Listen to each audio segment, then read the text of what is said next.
commencer? Oui, oui. Puisqu'on ne voit pas l'image. Si, on te voit ici. Ah. Bonjour tout le monde. Bonjour. Bonjour. Bonjour. Est-ce que vous êtes dans la joie? Oui. Yeah, oui. Anne. Puisque vous venez de chanter, si vous êtes dans la joie. Je remercie la modératrice de ce matin aussi, de tout ce qu'elle a fait pour nous conduire jusqu'à la fin de la première partie. Je remercie la chorale pour les chansons que nous avons eues. Je suis très content d'être devant vous et surtout que nous sommes en train de traverser une période, un temps où les gens de ce monde croyaient que les gens de Dieu n'allaient pas se réunir. Mais Dieu a fait tout pour que nous puissions nous réunir d'une autre façon. Amen. Aujourd'hui, avant de passer à la parole, nous allons prier. Père éternel, je te remercie puisque tu as accepté à ce que je puisse transmettre à tes enfants ce que tu as mis à moi. Je suis qu'un simple instrument pour transmettre ce que toi-même tu m'as donné. C'est à toi de toucher tes enfants pour que ce qu'on va voir ensemble avec eux puisse nous édifier et nous remettre dans ta voie pour nous préparer à l'arrivée du Christ que tout le monde attend. Amen. Amen. Mes chers Amen. frères et sœurs en Christ, nous allons voir aujourd'hui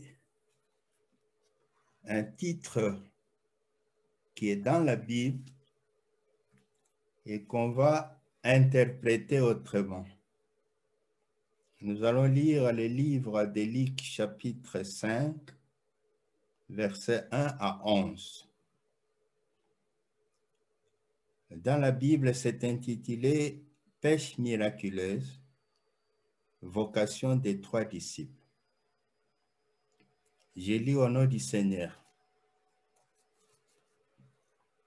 Comme Jésus s'est trouvé auprès du lac de Génézareth et que la foule s'est pressée autour de lui pour attendre la parole de Dieu, il vit au bord du lac des barques, d'où les pêcheurs étaient descendus pour laver les filets. Il monta dans l'une de ces barques qui était à Simon. Il les priant de s'éloigner un peu de terre. Puis il s'assit et des barques, il enseignait la foule. Lorsqu'il eut cessé de parler, il dit à Simon, « Avance en pleine eau et jette vos filets pour pêcher. » Simon lui répondit, « Maître, nous avons travaillé toute la nuit sans rien prendre. Mais, sur ta parole, je jetterai les filets. » L'ayant jeté, ils prirent une grande quantité de poissons et leurs filets se rompaient. Ils firent signe à leurs compagnons qui étaient dans l'autre barque de venir les aider. Ils virent et ils remplirent les 2 barques au point qu'elles enfonçaient. Quand il vit cela, Simon-Pierre tomba à genoux de Jésus et dit, « Seigneur, retire-toi de moi parce que je suis un homme pécheur. » Car l'épouvante l'avait saisi, lui et tous ceux qui étaient avec lui, à cause de la pêche qu'ils avaient faite. Il en était de même de Jacques et de Jean, fils de Zébédée, des associés de Simon. Alors Jésus dit à Simon, ne crains point, désormais tu seras pêcheur d'hommes. Je reprends. Alors Jésus dit à Simon, ne crains point, désormais tu seras pêcheur d'hommes. Et ayant ramené les barques à terre, ils laissèrent tout et les suivirent. Voilà tout ce qu'on vient de voir. C'est ce que notre évangéliste Luc nous a raconté, ce qu'elle a vécu.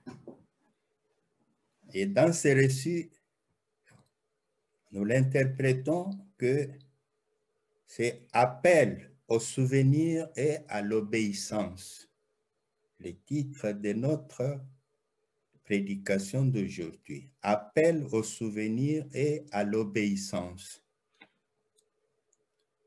Nous divisons ce récit en 3 parties. La première partie de l'arrivée de Jésus auprès des lacs de Génézareth ou lac de Galilée jusqu'à la fin de son enseignement.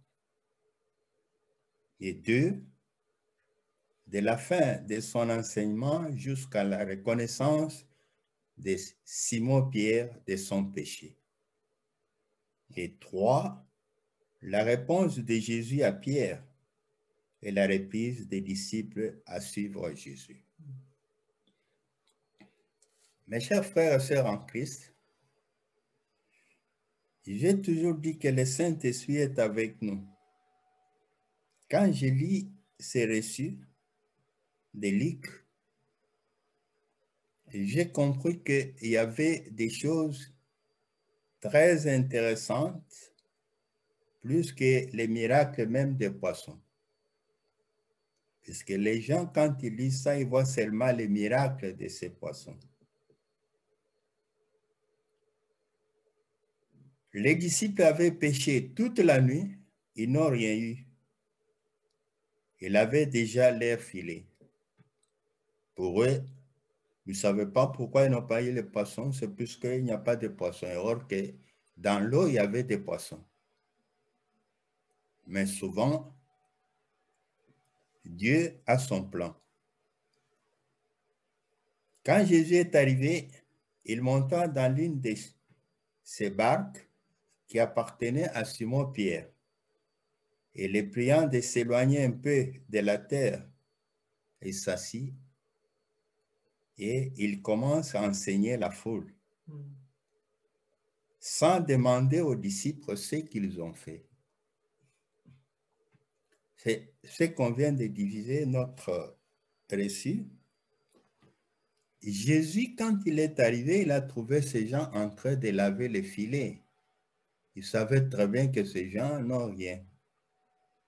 Mais lui, il a préféré tout d'abord chercher une place pour s'asseoir, mais travailler pour son Père. C'est-à-dire prêcher la parole de Dieu.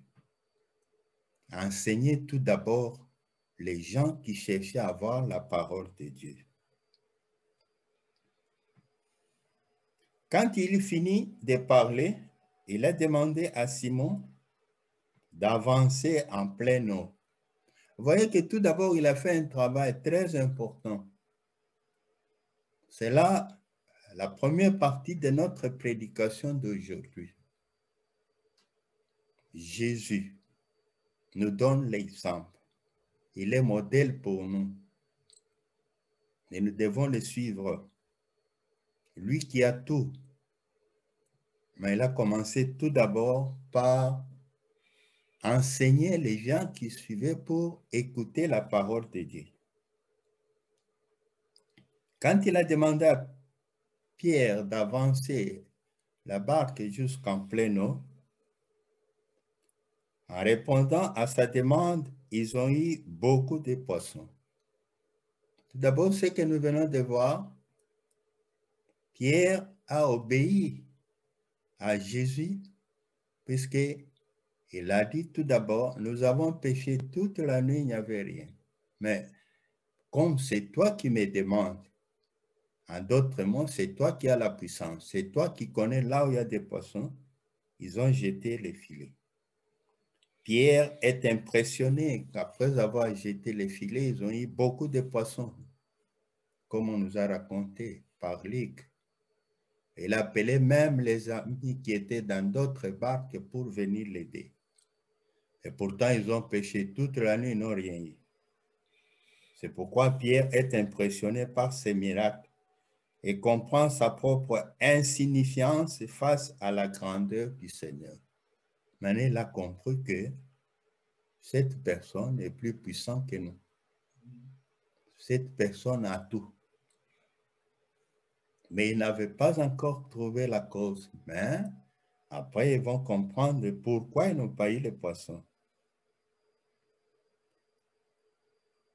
Mes chers frères et sœurs en Christ, ces gens, quand ils sont allés pêcher, nous allons voir plus tard qu'est-ce qu'ils ont fait avant d'aller pêcher.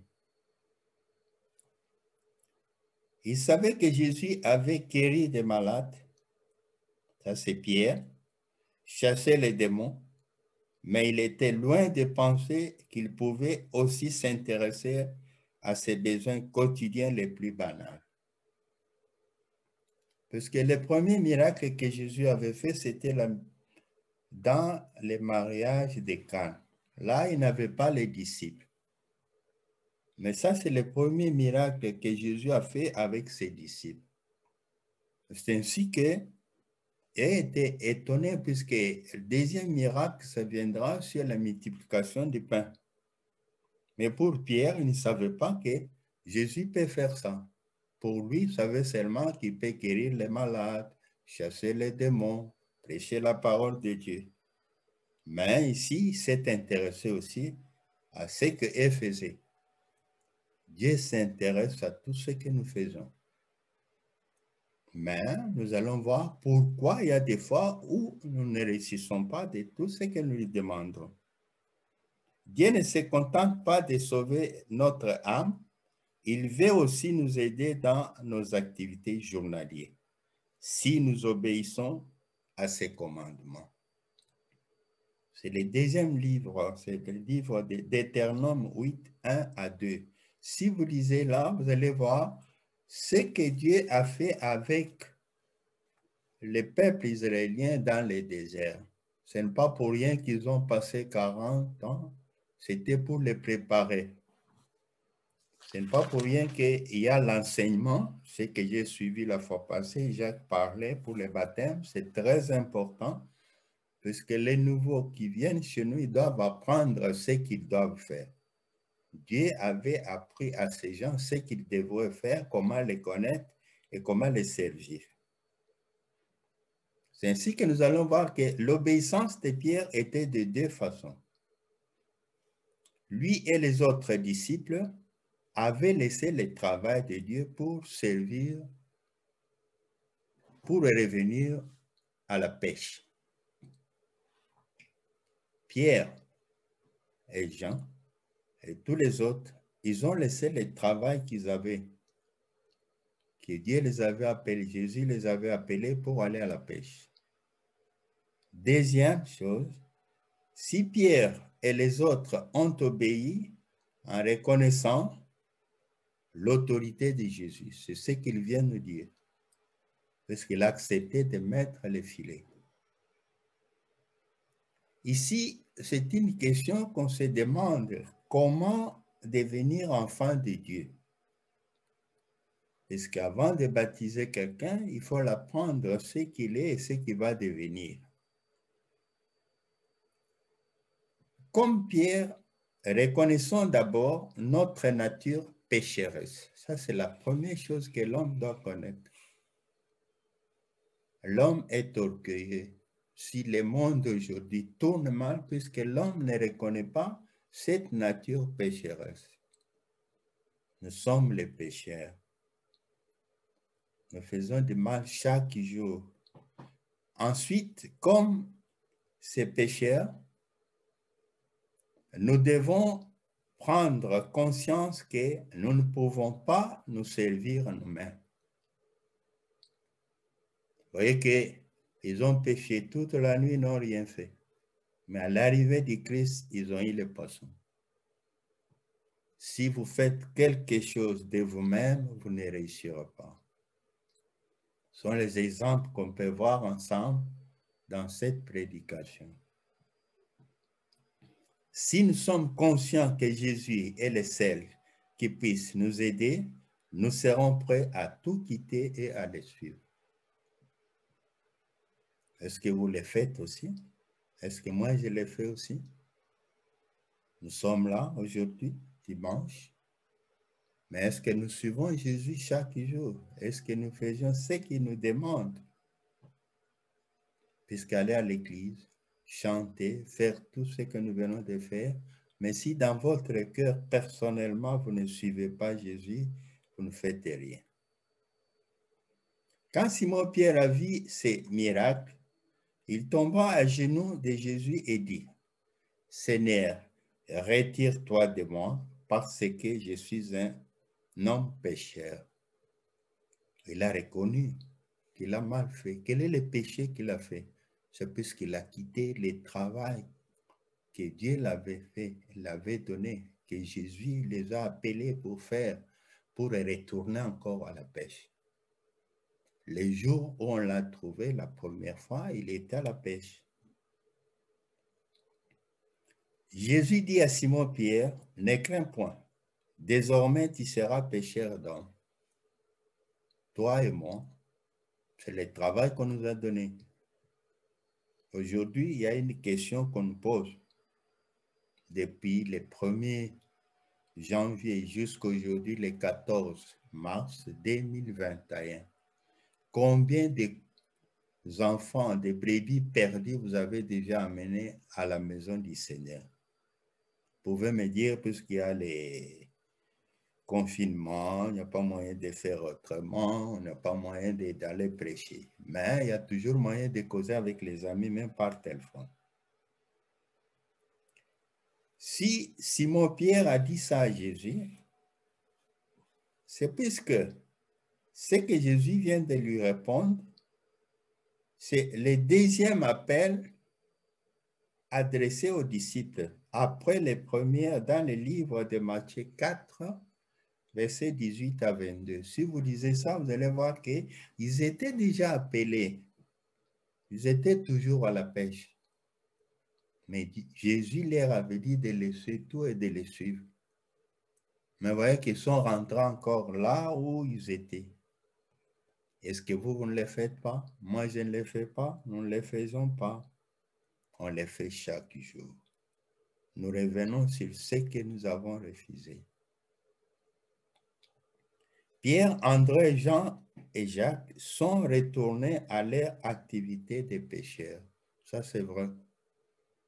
Nous tous. Mais si on voit pourquoi ils n'ont pas eu les poissons, c'est puisqu'ils ont laissé le travail pour lequel ils étaient appelés. Ils ont suivi Jésus, mais au moment où Jésus n'est pas là, ils sont rentrés encore à leur travail habituel. On ne refuse pas. On peut faire notre travail habituel, mais tout d'abord le travail du Seigneur. Vous avez suivi l'exemple de Jésus. Quand il est arrivé, il a commencé tout d'abord à enseigner la parole de son Père. Et après, donner les poissons à ses disciples. Ils ont cependant suivi de près les débuts des ministères de Jésus et sont au courant qu'il exerçait son autorité dans les synagogues, guérir les malades et chasser les démons. Ah, quand ils ont compris ça, ils vont rentrer encore. Maintenant, il établit aussi autorité sur eux en se mettant à leur niveau et leur apportant aide dans leur travail quotidien. Si ils étaient à côté, ils suivaient ce que Jésus faisait. Mais Jésus s'occupait d'eux. Parce que dans tout ce qu'il faisait, Jésus les aidait aussi. Mais son but était qu'ils deviennent les pêcheurs d'hommes. Dès lors, quand ils ont remarqué ça, ils ont quitté leur filet et resté avec Jésus. Est-ce que c'est pour toujours? Si nous lisons bien la Bible, nous allons voir que après la résurrection de Jésus, Simon-Pierre et les autres disciples sont rentrés encore à la pêche. C'est dans le livre de Jean, chapitre 21, versets 1 à 13.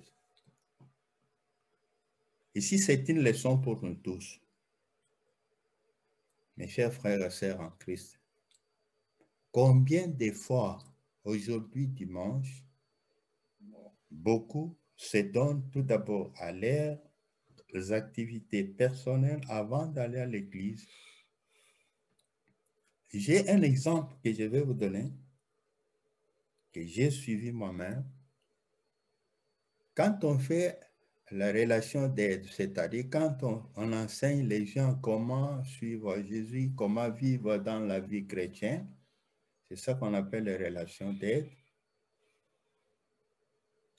J'avais dit à mon église qu'avant d'aller à vos activités personnelles les dimanches, les mercredis, les jours d'enseignement, les vendredis, les jours de prière, il fallait tout d'abord aller à l'église. Mais il y avait un croyant qui ne travaillait pas. Mais son grand frère travaillait au Congo dans une société d'État. Il avait donné un rendez-vous à Massina. Nous habitons en Binz. Notre frère a dit, je vais partir voir mon frère à Massina ce matin et avant 10 heures, je dois rentrer pour assister au culte. Il est parti. Arrivé à la maison, il a trouvé que son frère dormait encore jusqu'à 8 heures, comme tous les grands bonhommes. Les enfants l'ont servi la chaise, il a attendu jusqu'à 9 heures. Son frère n'est pas réveillé. Vers 9h30, c'est sa femme qui s'est réveillée. Vous attendez votre frère, ne vous en faites pas, dans quelques minutes, il sera là. Jusqu'à 10 heures. C'est à 10 heures qu'on commençait les cultes. De Massina jusqu'à Mbinza, le monsieur sans voiture, il devrait prendre 2 ou 3 bus. Son frère est sorti de la maison à 12 heures. Et quand son frère est sorti, il lui dira, non, voilà, pour ce moment, on n'engage pas. Et notre ami, le mercredi à la réunion, il nous a donné ce témoignage. Pensez aussi, il y a des gens qui ont déjà connu ça. Et directement, tous ceux qui étaient dans la réunion, ils ont commencé à rire. Et en me regardant, moi aussi, je regarde les autres. Et nous sommes rappelés de ce qu'on avait vu dans les relations d'aide. Qu'avant tout, il faut servir Dieu avant de faire votre travail. C'est voilà la cause pour laquelle nos amis n'ont pas eu les poissons.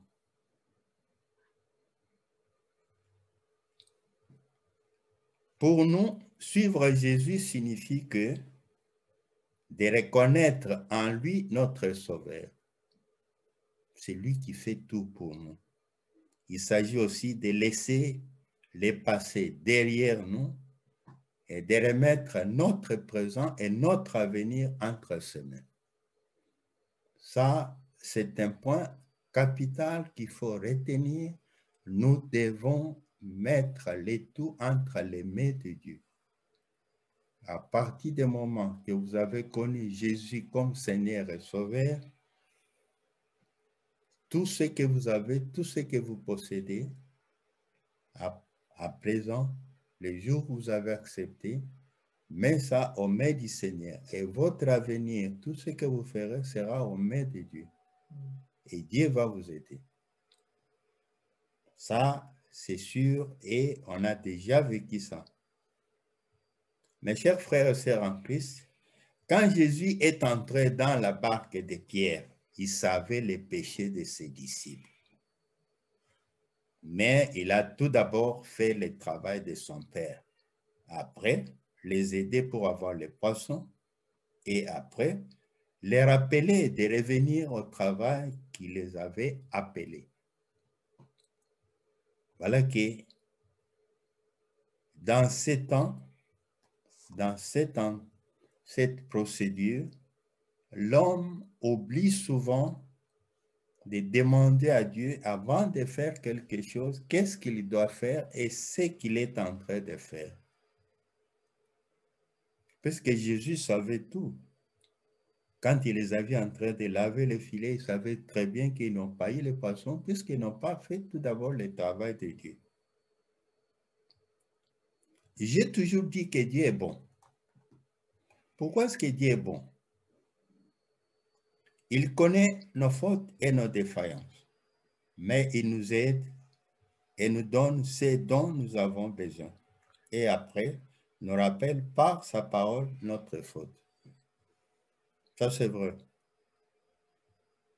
Vous pouvez avoir un problème, vous êtes malade, vous avez un problème, vous demandez à Dieu et vous le faites.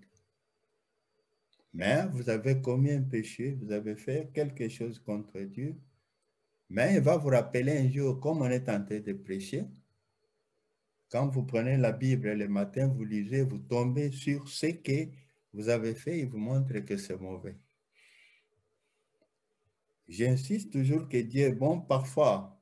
Avec les messages qu'on nous envoie chaque matin par pasteur Marcel, vous avez commis des bêtises hier soir, vous ouvrez votre Bible, ou bien votre appareil GSM, vous lisez, vous voyez les messages qu'on vous donne ce matin, ça vous ramène à Dieu. C'est ce qui dit qu'il est bon. Il nous donne tout ce dont nous avons besoin et après, il nous rappelle notre péché à partir de sa parole. Nous devons faire attention quand nous lisons la parole de Dieu.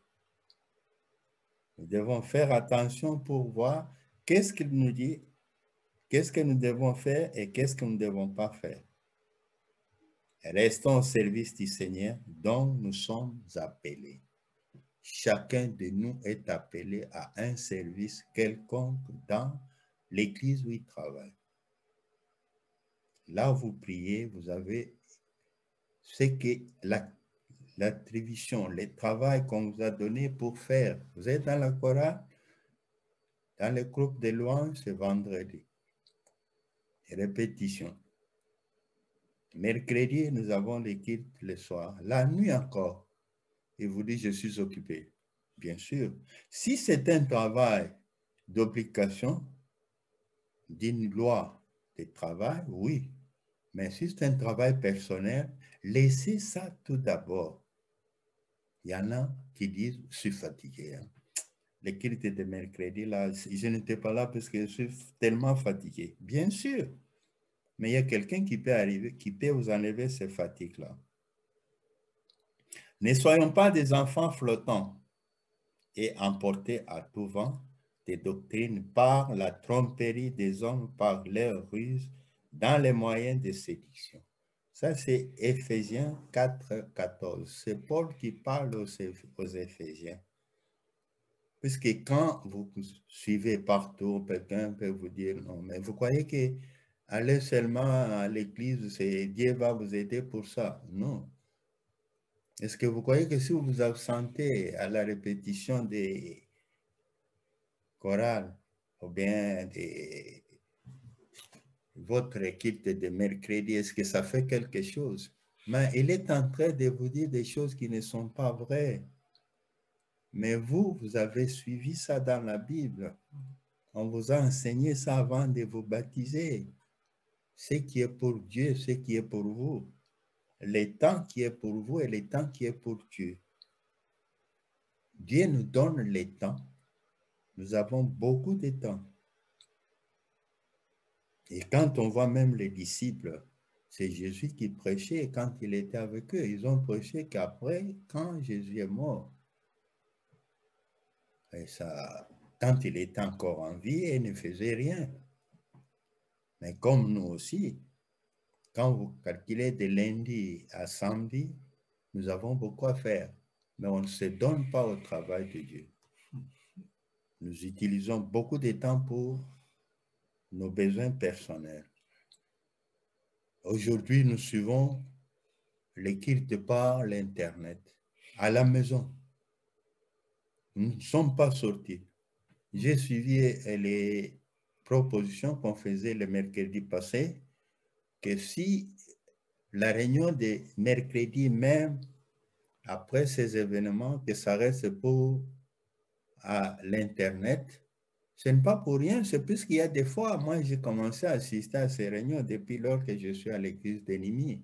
Il y a peu de gens qui viennent. Et ne croyez pas qu'ils sont au travail, non. Au moins ceux qui ont l'obligation de travail, de rester au travail. Mais il y en a qui sont déjà à la maison mais qui ne viennent pas.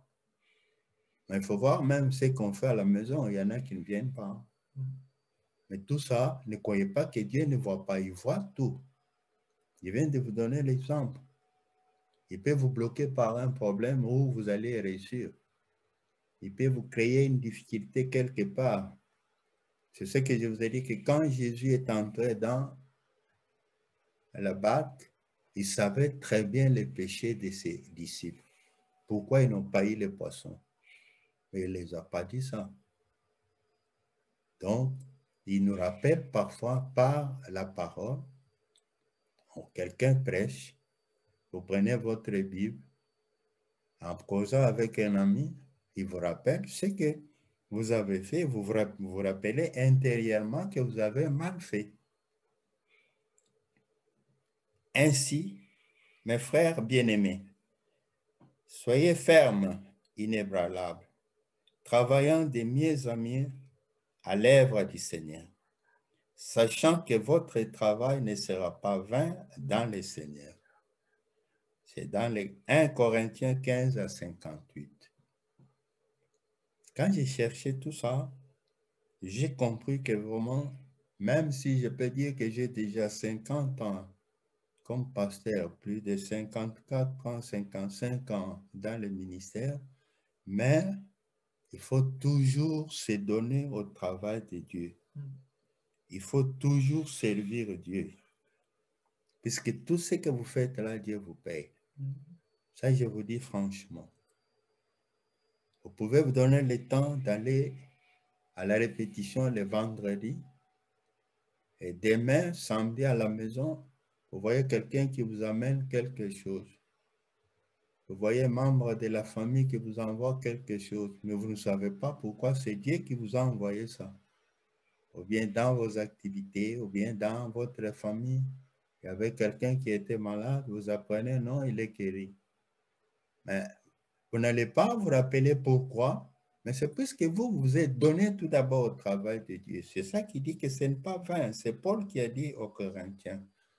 Parce qu'il a vu que les Corinthiens, ils voyaient faire le travail de Dieu, c'était vraiment très difficile, très pénible. Mais il a dit non, ce n'est pas vain. Vous aurez beaucoup dans ce que vous allez faire. C'est lui qui vous parle. Je dirais que c'est à partir de la parole de Dieu, c'est en connaissant Jésus comme Seigneur et Sauveur que je suis là jusqu'à aujourd'hui. Et si je vous dis les étapes que j'ai passées, vous n'allez pas les comprendre. Puisque j'avais déjà donné un exemple. Quand j'étais chez Pierre, j'ai déjà été empoisonné. On m'amène à l'hôpital comme ça. J'avais donné cet exemple quand j'étais chez Maman Odette pour la première fois. Mais les gens qui m'ont empoisonné croyant que ce type va mourir.